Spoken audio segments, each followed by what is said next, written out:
Your song is how it feels. When you turn up, you see them turning up too. You hit the next city, collect your money when it's due. You can't be swimming. It's your boy, E36 Unfiltered Live Podcast. We are in the house, man, for a very, very exciting show. We've been waiting for for quite some time now. All week has been very hyped. There's a lot of things been going on. Great things, of course. Again, Jermaine Funnymaine Johnson live will be here in just a few moments here. Give a quick shout out to everybody for being here today. We thank you all for joining in. This is going to be an exciting show. Roll Tide, all the War Eagle fans, the Vol fans, everybody, the Southeast and beyond. Ohio State in the house as well. My boy Jeff McReynolds, thank you for joining in. Like I said, this is on E36 Unfiltered. Check out the sign, those little flip with the screen. By my sponsor, Signs 11. Again, my sponsor, Signs 11. Real quick, I'm going to give you guys to go ahead and give you a shout out. I want to make sure you be mindful to always tune in throughout this thing. I want you to hit like. Once you come on here, hit the like button. Let me know that you own here, that you getting it, and that also you're loving the E36. Let me know that you loving what you're hearing with Jermaine Funnymaine Johnson and me today. Without further ado, fellas, I'm going to bring up my man. There he go, Jermaine Funnymaine Johnson. How we doing, man? What's up, E? You good? Man, I'm great, man. Hey, college football Saturday, second week of the year. I'm loving it. Absolutely.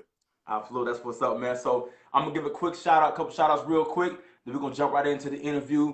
Again, this is a busy man. Of course, I'm going to let people kind of build up on this and as they log in, then we'll get started, all right? Mm-hmm. All right. So everybody, once you come on here, again, hit the like button. If you like what you're hearing, love what you're hearing, hit the like button that you own here. Also hit the E36. Make sure it's tabbed E36. Representing the show. Again, sponsored by Sign 11 with my E36 Unfiltered sign. I thank you guys for being here. Quick shout out to my man Corey Cobbs on his birthday today. Celebration. That's my co-host. That's with my sports called Speaking Out News Sportscast that be on every Thursday at 6:30. We talk about sports across the nation, including the SWAC. So without further ado, I'm gonna get into some more stuff as well later on, but I'm gonna keep on jabbing. Let's talk to my man, Jermaine. So, man, how your week been going so far, man? How things been going? It was a pretty chill week, you know, no surprises, anything like that. I spent most of the week just prepping for, you know, trying to elevate the videos that I do every week. I'm sitting here now. I just moved into a new place, so I got a new studio, got some new equipment, some new computers. You know, I just believe in investing in it. I was in Orlando last week, so I went back to the basics. All I had was my iPhone and the couch, which is how all of this started. But back to investing in it, man, trying to keep putting a good product out there. Man, and trust me, you doing just that, man. iPhone, I was talking, it's crazy. I was talking to my man for everybody, and I was talking to him earlier in the week, and I was like, man, so how do you do this stuff? Do you actually do your own editing or whatever? And to my surprise, he's like, yeah, E, I do all this. This is me. I'm like, dude. And he told me, hey, I said, so is a lot of work going to it? He said, man, it's hours, man. Hours and hours getting everything right here and there, man. So here you be able to put something together like that on the iPhone itself. Let me know I got some work to do, some major work to do. It'll get there, man. Just be ready when it comes. So it'll get there, though. Absolutely, most definitely. So go ahead and get you rolling, man. I see that. So you guys that you don't know, Jermaine also celebrated his birthday last month, August the 7th. Last month. It. Yeah, he's Leo, y'all. Leo. Okay, Leo. But yeah, he celebrated last month, man. Jermaine from Opelika, Alabama. Originally, they moved to Birmingham. School of Jackson Olin High School, which is also, if y'all don't know, the famous hometown and high school of my man David Palmer, the Deuce. There. Absolutely. Went to Stillman College and then finished up at UA. Also as a representative fraternity with the Kappa Alpha Psi. Make sure I pronounce it, Kappa Alpha Psi Fraternity Association, right? Go. All right. There you go. There it is. So yeah, man. So just want to give you a quick little backdrop about this guy, man. But getting into his interview is what we're talking about. This is the highlight, you know, not for him to go do his funny man and stuff, which he's gonna do that regardless. He's funny, but to more so highlight this man's life, man. I had the pleasure of meeting him originally at the A-Day this past year. A-Day game and everything. We kicked it, had a good little time, and just vibing with him, man. And I'm always critiquing about who I connect myself with. Little do people may know, and who I just get a genuine vibe with. And this is one of the guys, man, where it's crazy. I'm a big fan of his, whether he knew it or not. And gonna find out, he was also could remember me as from my playing days. So it was a lot of mutual respect, man, what I'm saying, going on there, and I'm Absolutely. just proud of what he's doing. So I want to start off with, man, so let me know, how long have you been a Bama fan, and when did you, or if you wasn't, how did you become one? I don't remember never not being a Bama fan, man. I remember this is like very, very small memory, but I remember like sitting on my mom's lap when I was like real, real little, and she had this like cushion kind of soft football thing. She used to always hold it during the games, and I remember the ball was a little bit bigger than me then, but I used to always point and say the red team, because I just remember her going crazy, when they were scoring. I just, I always rock with them, man. Okay, so this been since beginning of time. Yeah, for me, absolutely, the Yeah. '80s. Yeah. Okay, okay. So the zoo, so I would imagine, like, okay, maybe, once he found out, watching David Palmer play in high school a little bit, he saw, and then we were the Bama, like, hey, that dude from the same high school, I want to be the fan of that team. But for you, this began from the beginning. Yeah, it was from the beginning, man. By the time I got to Birmingham and Jo, I just knew everybody. Like I remember players' names from when I was young, or even the players before I was born. Yeah. That's just being engulfed in the culture, and that's how I had a familiarity with you. I remember parts of your recruiting process and where you almost went. Ah, Yeah, I know you almost didn't come to Bama. I remember a lot, man. Just ah! keeping up with things. So yeah. Yes, you are very right. I almost messed around and went to the school across the state, and the There school. you go. There you go. I know Yeah. all about it. Yeah. Okay, so we're gonna stay off that path. We're gonna yeah. But that's part of the recruiting process, man. But so tell me, man, when did you develop this knack for making people laugh, and when did you develop it? When did you notice, like, man, I got this knack for making people laugh, and that's what I enjoy, making people, giving humor. Right. That also happened really early, and that was actually the reason for me getting in a lot of trouble. But keep in mind, when I was in Opelika, I was one or two black kids in the accelerated class, Wow. and very smart. Like I tested high, I did all of that, but then in class I was a clown, because the thing was the work wasn't a challenge. So once I would finish my work and make an A on it, now I got time to play, and I just like people might say you wanted attention.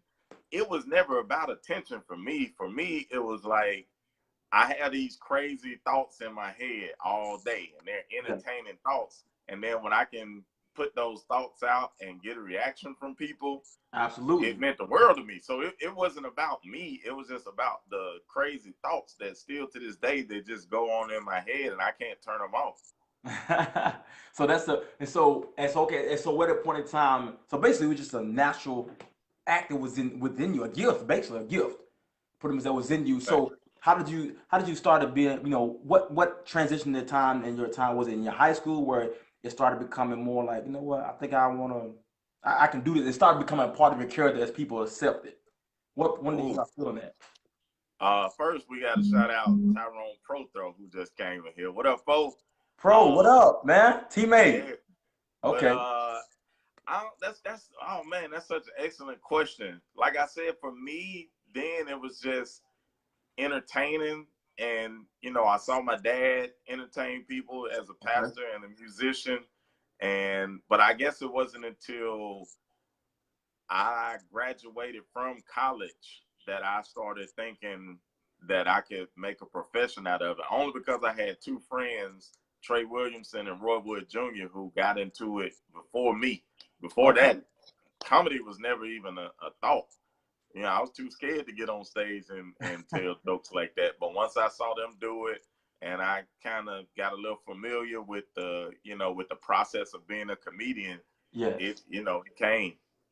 See, that's crazy. That was gonna be my next question, because, like, you make me jump ahead to where I wanted to, but you brought it up, so I gotta say it. Is to one thing I was going to point out, and I'm gonna backtrack to start talking about how you got into this. But one thing that I've noticed about your when you're on stage and all even your reenactment of the Bama fans stuff like that is how you do it with a certain standard. The only other guy I ever saw do that was Bill Bellamy, where you don't Yeah. use really profanity and stuff like that. You know, what is it about that? How did you hone that skill? Because in this day and time, that seems to be almost impossible. Very, it's a hit and miss with people doing that. How did you Right. develop a skill set with that, and what is your foundation for why you choose to go about your comedian that way? Right. Well, you got you know, your Bill Bellamy's, your Sinbads, Yes, even yes, Hamburger back in the day that just stayed away from it. And for me, it was a business decision. If you search YouTube hard enough, you'll find some old videos like, "Oh, man, wasn't always yeah, this." yeah, yeah, yeah, yeah, yeah. But the majority of my comedy career, I've done more shows for foundations and churches, and I'm on radio during the day, so I can't Yeah, use that language. yeah. And I think a lot of comedians, when we're young in the game, we actually use cursing as a crutch, you Mhm. know, for more emphasis on anything. And then you look at it like, wow, that just came across nasty. And then I was Yeah, like, I don't even cuss like that in real life, you yeah, know, yeah. not to that extent. So I just took it out. Like I literally made a decision in one day, and I just, you know, I took it out. And I think as a business move, if you want to be on ABC, NBC, Disney, all of these channels, you can't curse like that. True, You know, true. so when you don't curse, you can appeal to everybody. When you do curse, you minimize your audience like automatically. So Facts. I'm not saying, you know, nobody should do it. I'm just saying for me it works better to not do it. Okay, okay, facts like that. And I'm gonna plug in real quick as to well, finish this question. So would you say that also? Because I know me, I'm a PK kid. You know, little did you Right, probably right. know, I didn't even know that till now. You know, they don't. I know. If I go home, I'm gonna hear some. Hey, son. Hey, you know, we ain't raised like Yeah. this. What's up? So would you say that also played a little bit into it? Oh, absolutely, absolutely. I can honestly say, man, I've never heard my dad curse a day of my life. Yeah. He's 70 years old, you know, and he's a pastor. I never heard him curse, so I couldn't say I got it from him. Now my mom, you know, she would let you have it, but I never heard it from him, man. So Yeah. he's Yeah. he's a great example. That's what's up, man. That's very important, very important. And for everybody to also, again, if you are on here, make sure you hit the like button. If you're enjoying what you're hearing, which I think is impossible for you not to, hit the E36 on here, man. Hit me with E36 if you're enjoying what you're hearing. If you're on here, hit the like button. Either or be fine with me. So next question evolving into that, man. I know that let's use a Bama fan. So tell me my little sports background, man. Did you ever get into the sports, man? What's up? Did you strap it on at one point in time? You know what? I had it in my heart, but I never physically really grew into it. You know, I've always had a love for the sport of football. Uh-huh. Um, just I really have, man. I always felt I could be this great cornerback. You know, I loved it, man. I used to love watching dudes like Deshae Townsend and Yeah, G.P. yeah. Johnson and those boys and Mangum back in the day. So I don't even think I hit 5 feet tall until like late ninth grade. Yeah, I was a shorty. I was a shorty. I'm still, you know, I'm still a shorty. You Yeah. know, but I embrace my height and all that, and man, I love rooting for short players, man, because I get it. You know what I'm saying? You got a But little soft but now spot the for it. guys are so, you know, the guys are so big and so fast, man. It's like, what would I do at 5'9" versus Julio, you know, 6'6", whatever he is, and but I see a lot of the shorter guys, they hold it down, man. So they, you know, they give me hope. Got you, man, got you. Give me a second, reverse this thing out real quick. Okay. So, with that being said, man, I know we got sorry guys for that. Kind of hit the button and flipped it around. But for everybody that's going, even with that, man, we go to our next up. Oh, I'll say Arthur. Okay, give us a shout out. I see Arthur on here, PK Kid as I well. see a few people on here. Yeah, What yeah, up, D yeah. Good? Get that ugly eagle off of here. Who got that? Who done done? Who done messed my page? Who done messed our Oh, page that's up? my boy D Good. He mean well. He Listen mean at you. well. Listen at you, man. Dustin Grimes, how you doing, man? Roll Tide, appreciate you. Yeah, Arthur, man. Another PK. We up in here. Yeah, man. My boy Brandon Flowers, man. That's one of my like a brother to me, man. And Jeff McReynolds. Appreciate y'all you guys tuning in. Jennifer Sampson, Seth Wallace, John Morrison. I'm trying to make sure I give everybody a shout out that is on here. What's up, Uh, man? What's up, Gracie? yes, Das Bay, Evans, how you doing? Nicole Strong, how we doing? Todd Tippler. Yeah, I gotta go and stop because I'm gonna keep on going forever and ever. My boy Jamie Austin.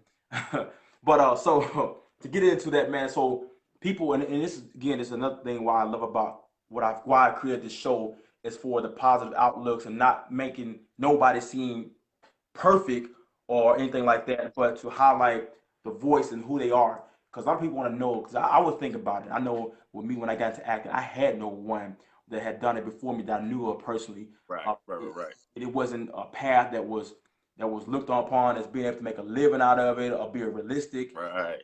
And for you, how and even looking at you now, what's up, John? Your journey a lot of people see now that hey, funny man as to the react with the Alabama fans stuff like that. But I see it look back, do some research, man. As far as back in 2005 is when you officially became a professional comedian. Right, So that's over 10 years in the makings.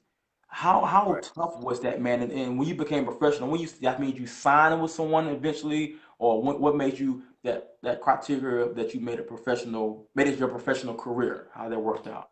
I was living in Tuscaloosa at the time, and the biggest name in Tuscaloosa as far as comedy is Steve Brown. So Yes. I reached out to him and told him I seriously wanted to do it, and he put me up on stage. I want to say that that weekend, he's doing a comedy show at the Orchid. I got some tapes in there somewhere that I'm just terrified to watch because this is my first few times on stage. Yes. But yeah, I traveled around with Steve Brown for the first 6, maybe 7 years of my career. And, just I really just watched him. You learn a whole Yes. bunch of lessons when you just watch, and I met so Wow, many great. comedians as a comedian and as an actor, and probably in any field. Your relationship with other people in that field is paramount. If Yes. you're a football player, your relationship with other football players is it. Like, you Yes. can't be a comedian and other And not. comedians not like you. Like, Yeah. your Yes. career is gonna be short lived. So, Yes. Yes. I learned and learned, and I kept growing and kept growing, and every day is a training session.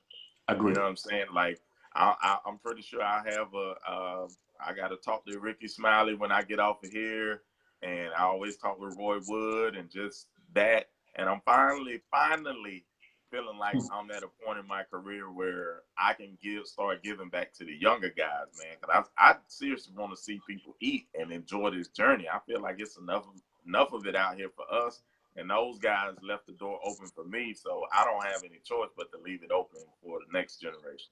Facts. You know what? And that's what it's about. That's exactly what it's about, man. I can't, and it's so crazy because again, this journey for even for me has not been like I said. It definitely has been all peaches and cream. Right, Transitions right, from right, football field, man, to finding out where your next step going to be, how you're going to apply your degree, how you going to or you're going to follow what's your next passion, And it's people don't understand it's mm-hmm. so tough once you go from because football is yes, it is a choice and it's a gift that you have, but Right, to really pursue that, it has to be a complete passion of yours, especially when you get to that high level. And so everything about you becomes a passion. You find right. things you can indulge your whole in being inside of it. So, with you comedian, and for me now, my next bit has become acting, and now it's crazy. And I get to that because, like I said, you probably started as a comedian, but what people don't know is that you also had some little acting experience as well. Yeah. You had a few shows in Yeah. here. Actually,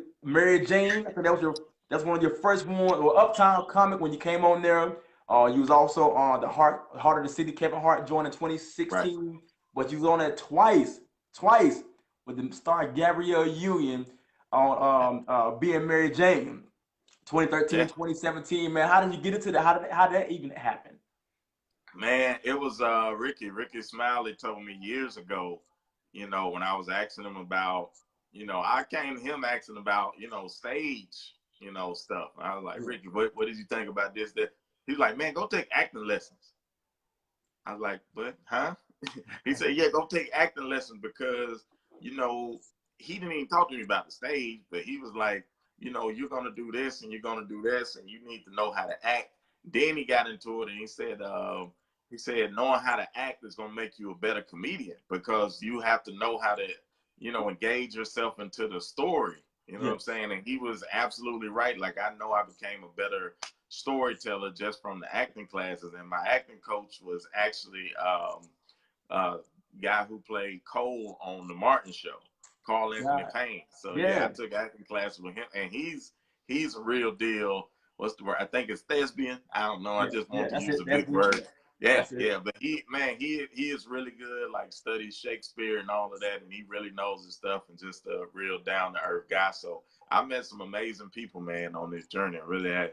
Wow. Okay, that's amazing, man. That gets into that. So, how would you say that you became? Because again, I know I see that you had features with Kevin Hart, Steve Harvey, Ricky Smiley, of course, Tony Rock. That's a legend people forget about sometimes, and Tommy Davidson, which is probably one of the best reenactors ever, impersonators. Like, yes, whole nother level.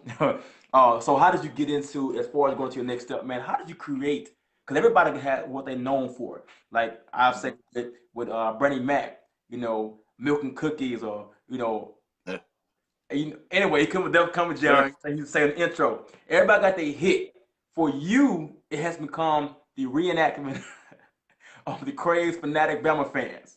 Yeah. How did that even come up? How did you create that, man? How did that concept come up? Because it has been it's what you're known for. That's what busts the door open wide open for you. But how did you come up with that, man? It didn't come from some big grandiose idea. It was, like I said, I had lack of items to use. All I really had that night was my iPhone and a laptop. And, I had this idea about reacting to the games. I'd never seen anybody do it, or I've seen people on YouTube just kind of have a little flair. But when I made the first video, I thought I was making it for my friends on Facebook and maybe a few other people that may follow Bama football. Yeah. And 3 million views later, I'm like, okay, what just happened? and it was just a blessing, man. But here's the kicker of it, which is something that I'm probably always going to be tied to just because of how it came in, how it ushered in. It was during the beginning of the 2016 season. Okay. It was also at the heart of election season. All the news was about Hillary and Trump. Yeah. And there's a lot of division, which we still see a lot of division today. And I really had the one page where people came together, like a lot of Republicans that followed college football and a lot of my liberal friends who just came together and found common ground. True. That was a big part of like the page, because I would read the comments and nobody was talking about politics, and it was like crazy. So that's something I'll probably always be tied to, and I look at it as a blessing. You know what I'm saying? So I still try to get that message out there, not to try to change anybody's mind, how they feel politically, but just to listen to people and then be able to call out BS when you see BS. Facts. That's what, and it's crazy. You never know. That's a prime example as to you never know what's going to be that one thing, that one idea, and I call it what I call it is that God idea that's going to catapult your life to a direction, open doors that you never saw happen in your life before. Absolutely. Because I prayed about it and cried about it, but I didn't see it coming in this form. Yeah. But when I think back on stuff I said long ago, I literally spoke it, but didn't know that I was speaking it. And lo and behold, man, it's been a blessing. Like, I don't think people will ever understand it. I really don't. I'll try my best to explain it, how much of a blessing it is, but I don't know if people will ever really get it. Yes. And it's crazy. When it happened, it happened. You started in 2005 when you got in your first opening at UAB. And from that standpoint, it went to 2016 before it really just boom to the masses. Yeah. So it's one of the things, when it hits. You can't time it. You don't know it, but you got to stay. But then I see about you is that I love about you, man, and I was kept on following is your consistency. If you know anybody know about Alabama and Coach Saban, he always talks about being consistent. He said, Absolutely.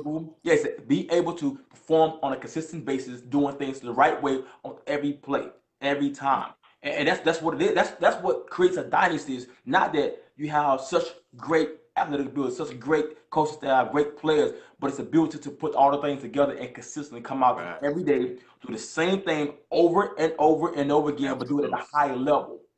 Be a big, Absolutely.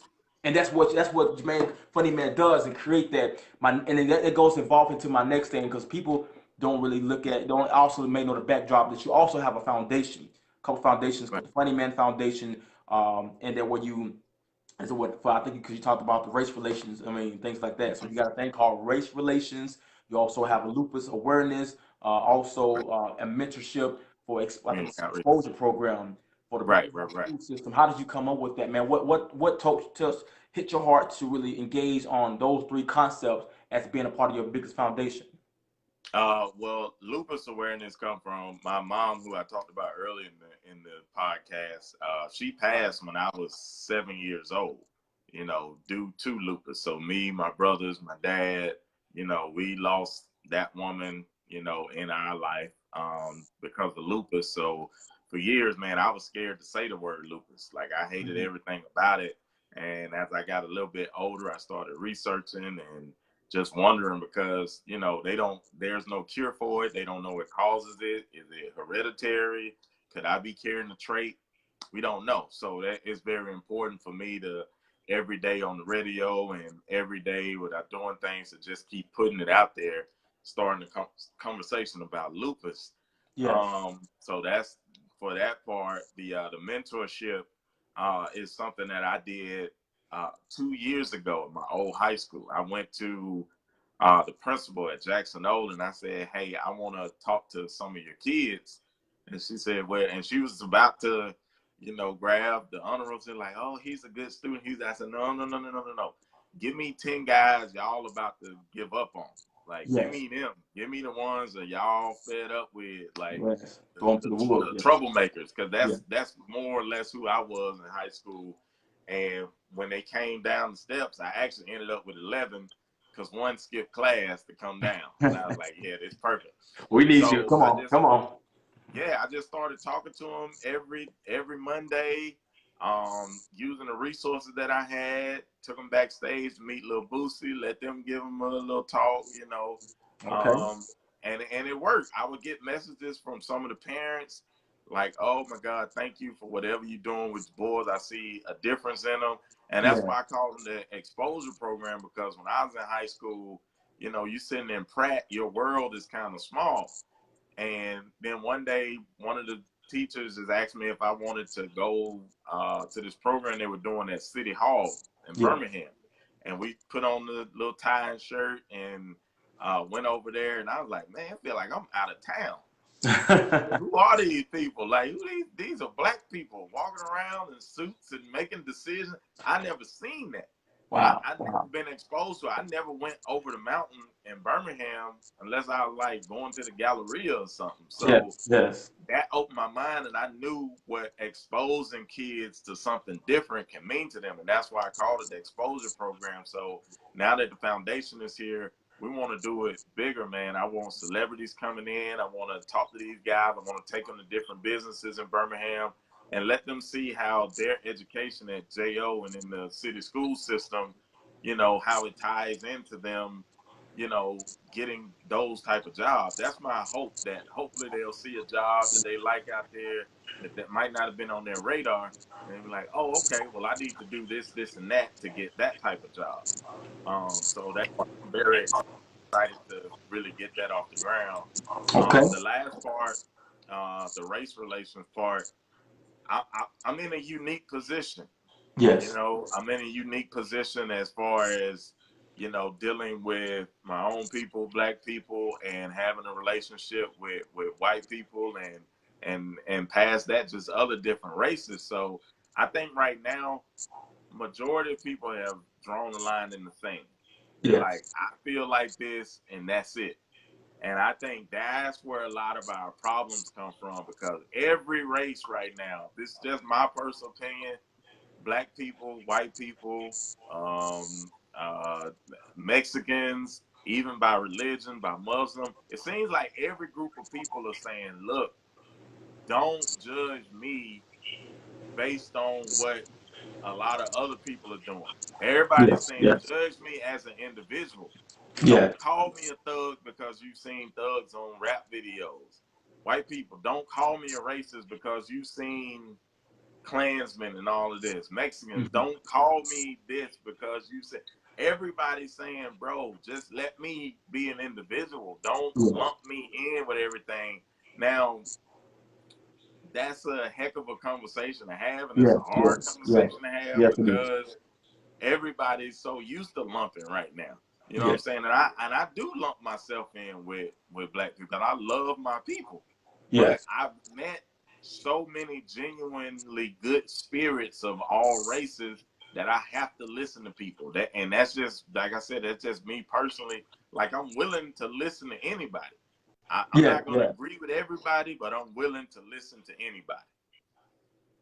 You know what? And that's what it is, man. And what you say on so many levels, it is just it's so needed and it's so relevant because and I like to highlight that because I make sure I want to point that out once I heard about that and in the research about your foundation you got going on because that you are more than just a comedian that lets people laugh. You're out here changing lives, affecting lives in so many different ways, and knowing how to use your platform, which is done so much in the world of athletics as well as in the entertainment industry. I think they do a great job of that, and I want to make sure I highlight that. Right. And because it's crazy, because when they said your gift will make room for you, I had to research. Man, you did a show in Arab for the Chamber of Commerce Yeah. in Arab, Alabama. When I saw that, like, what? I said, okay, he's in there. He's in the game. I mean, and I look at it from a comical standpoint, but also from a real standpoint, like, oh, Right. you don't just get into the area because it has a little history. I'm not saying it is like that now, but Right. Right. it's traditionally so to have that help to accept it in that way. I know we got to make sure we get you on time. I know we got to get going and everything. Um, but that is a very pivotal thing here on what that you did, man. And I want to make sure y'all know about his foundation. Again, it's Funny Man Foundation. If you know about it, if you want to know more about it, go to his page, look it up. You can hear all the information about that. What I have to do real quick, man, and you're gonna love this as well. Give a shout out, man. We got a lot of my Bama boys on here. I know that you know a lot of them. Jason McAtley. I mean, come on. Oh, J great Mac. receiver, Jason Mack. Yeah, yeah. Chris James. My boy Chris James, Sam Berthal from here. Uh, Yeah. Let me see, I saw some more on here. Justin Tubbs just be hooping down to Bama as Yeah. well. On ball player Bama. So yeah, man, Memphis Grice, what's up, man? Tubbs used to get his haircut where I did. I forgot the little spot right there on 10th Ave, but yeah, I used to see him walking out of there sometime back in way Okay. back when. Yeah, yeah, yeah. I should get my hair cut on. Okay, yeah, that's my spot as well. So we got that on here, man, and to kind of hone the stuff in here. I know you had, like I said, somebody had a question on here as to how do your other fans, how do other sports fans perceive or receive your Alabama videos? How do you cross over? Man, the crazy thing, every time we do a show, there's fans from Tennessee, from Auburn, some Notre Dame, that everybody. And I ask them all the time, I'm like, what y'all like about the videos? And they all say the same thing, like, dude, you act just like us. So I think past just being a Bama fan, it's like there's a relatability, and then it's not mean spirited. We're all gonna joke on each other, whatever, but I ain't never Yes. just came for anybody neck. And the other part, the crazy part is people want to come to the videos to see what kind of shout out their team is gonna get. Yeah, yeah, yeah. If their team loses, they want to see, oh God, how hard he gonna go on us.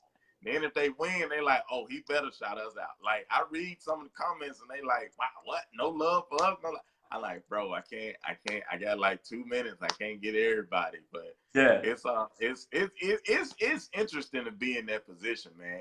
I don't feel any pressure. It's just kind of fun. And I try to put a spiritual message. Sometimes I got my new board now, so I put little Yeah. stuff back there just to use it like a Bible scripture or something, just to give people something while they're there, man. Because on the spiritual level, I'm under all of this that y'all are seeing, man. I'm under covenant. Like, I made a promise with God. Like, I told him years ago, this was my exact prayer and my exact talking. I said, God, enlarge my platform, give me this, give me that to reach people. And I said, and as soon as I forget about you, take it away. Yeah. Because that's how serious I was about it. So I'm under covenant. Like, the scriptures that you see and all of that, that's me keeping my end of the bargain. And that's something that I like putting out there. My faith is important to me, and I know it's the reason that I'm here. Absolutely, man. And I exude that so much, man. I appreciate it so much. I do that, like I said, myself very often to relate with you. Like I said, I talk to my mother often. My dad's pastor as well, so we have prayers, Right. man, for the church, and I'm constantly, even in my home, as always, even before I came on the show, God give me the words to say. Make sure that we give people what they want, but Right. also give them what they need. Because you can give people what they want, but what Absolutely. they want is always not what they need to hear and know. So, I always push that on that agenda as well, man. And like I said, to hear you say that and keep it at the forefront is something encouraging for people to know that you don't have to sell out or to sell in. Absolutely. Keep your Absolutely. yes, keep your integrity. You might do some things going to be challenging, you know what I'm saying? But it's keeping that integrity connected with it. And even with that, I'm not looking at the doors for you. I'm asking my next question falls into, man, your apparel. You got your own apparel. You got Nike endorsing all this stuff, man. Shout out to that. How did you ever see that? Did you ever see that happening, man? And tell me how that even came to be about, man.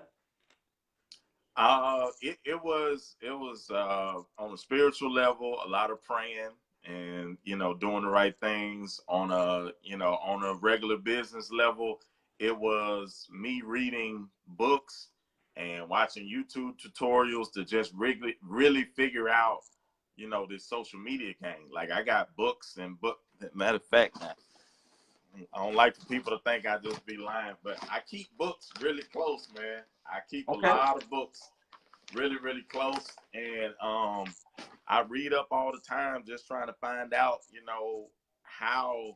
how to do things, like how to make your money work for you, how to do the internet stuff like the right way.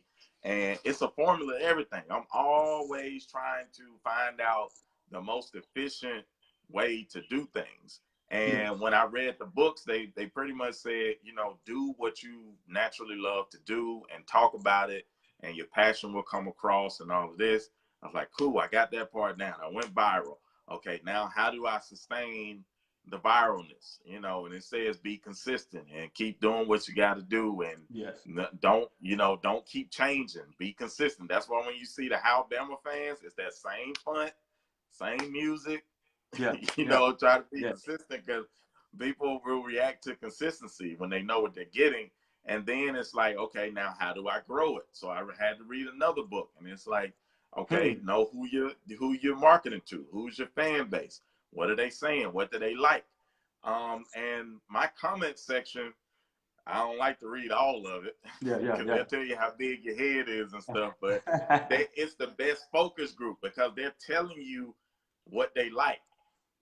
Before this became a thing, they were in the comments like, yeah, run the ball. I'm like, okay, they like that run the ball thing. Let me go design this and that, and then see how that turns out. And lo and behold, man, the past 2 seasons from the house, we've done 6 figures just online, selling shirts from the house. This is, hold on, now I got to flip the camera to show you. Like, this is a full business. This is a room in my house dedicated just to business. The couch that I'm on here, you can see the lights and all the setup here. So it's bright lights. And then right there, that's the table. Those are the shirts. So when people order, you're pretty much, it's a full scale business where you're packing up t-shirts and shipping them out to people, all from the house. You didn't have to buy a warehouse and all of that. Sorry, I dropped it.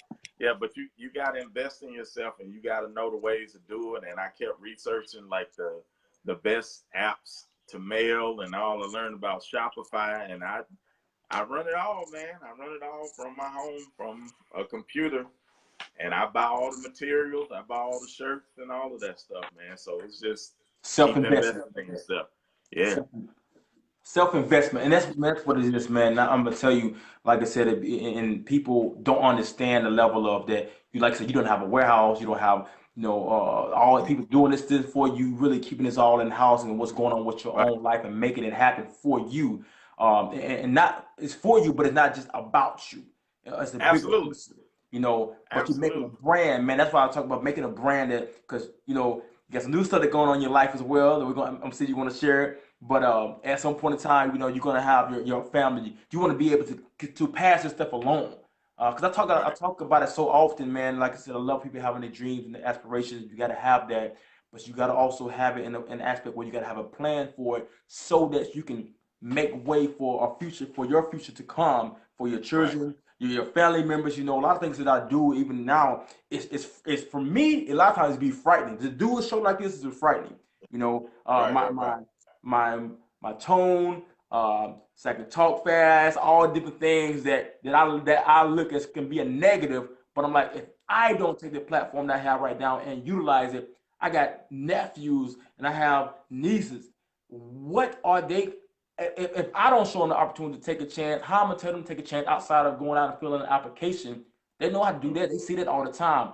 Do something that hasn't been done and see what happens. You don't know because you don't know Yeah, who you may inspire or who you may push to go do something bigger and better. And even starting yeah. your comedy, man, is all about that, man. That's what I love about what you got going. hmm Here's the thing that the advice that I give to almost everybody who's overthinking if they should jump in. Like they might not like this, they might not like this. This is what I tell the kids, I tell the grown-ups. It's a thing that I invented. It's called the red shoe theory. It's the red shoe theory. If Okay. you if you wore a pair of red shoes every day for the next 365 days, what would you be known as? The guy with the red shoes.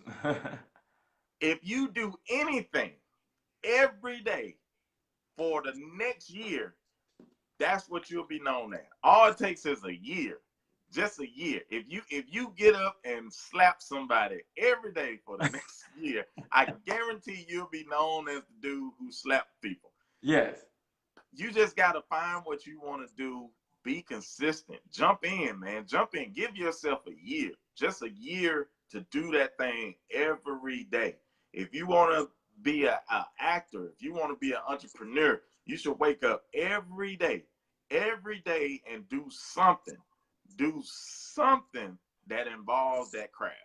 And I guarantee you're going to see success because people are going to know you as that. I think a lot of people are so all over the place that they haven't, honed in on one thing that they want to do, and they Yes. wonder why they're not getting work Yes. because people don't know what you do.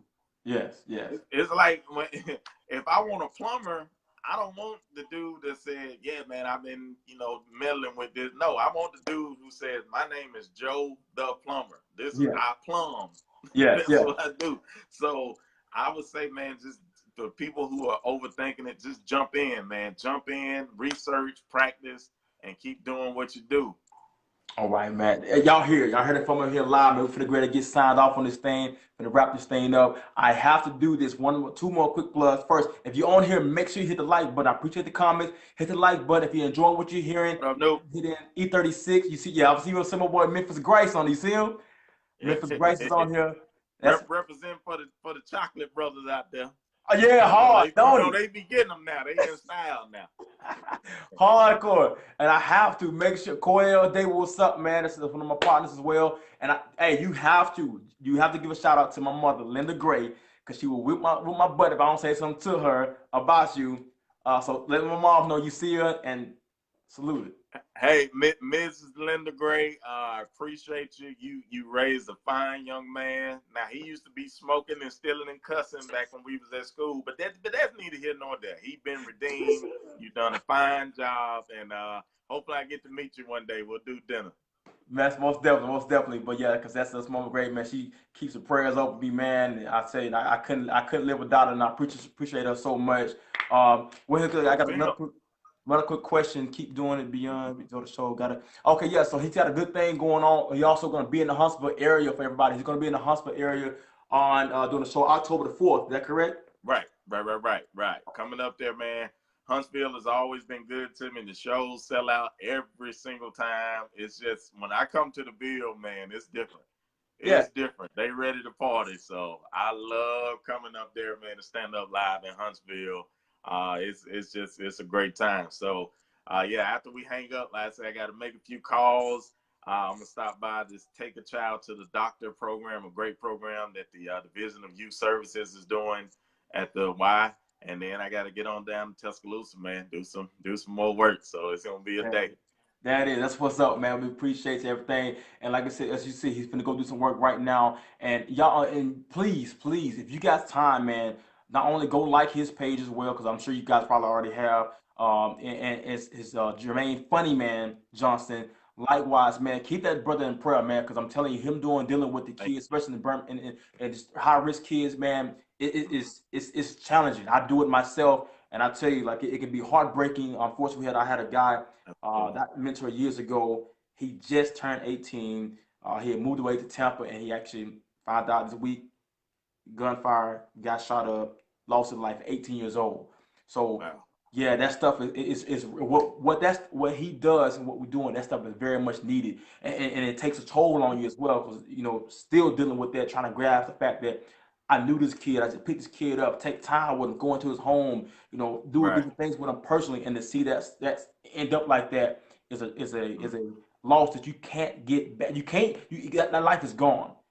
Absolutely. But but I'm saying that because you guys need to pray for these people, pray for him, push him on, man, as you go into these streets and go into these situations. And everywhere he goes, this guy also, and to flip it on a positive note, he also had a show in LA, sold out his first successful show in LA. He put back in July 8th. So he's world known, you know what I'm saying, all the way across the coast. Yeah, you think I knew about that, Jermaine. So yeah, he did his thing, man. But again, we're gonna sign off here. Guys, we appreciate you guys for tuning in. We really appreciate you. Hey, Miss Cross, how you doing? Appreciate you guys for tuning in. Brandon Adams, thank you for tuning in. Again, this is Jermaine Funnymaine Johnson, reporting live, E36 Unfiltered Show. Guys, I thank you for what you're doing. Y'all gonna see me every week. I'm putting something out. Every week I'm putting something out. It's gonna stay positive. It's gonna stay hype, and eventually it's gonna really blow up. So I appreciate you guys. Thank you so much, Ian. I wish nothing but blessings over the show, man. I feel like you got something. You got something, bro. You got something, man. So keep pushing through it, and text me so I can lock you in, so I can borrow money. You know how we do. It don't get tough out here. Yeah, man. Appreciate it.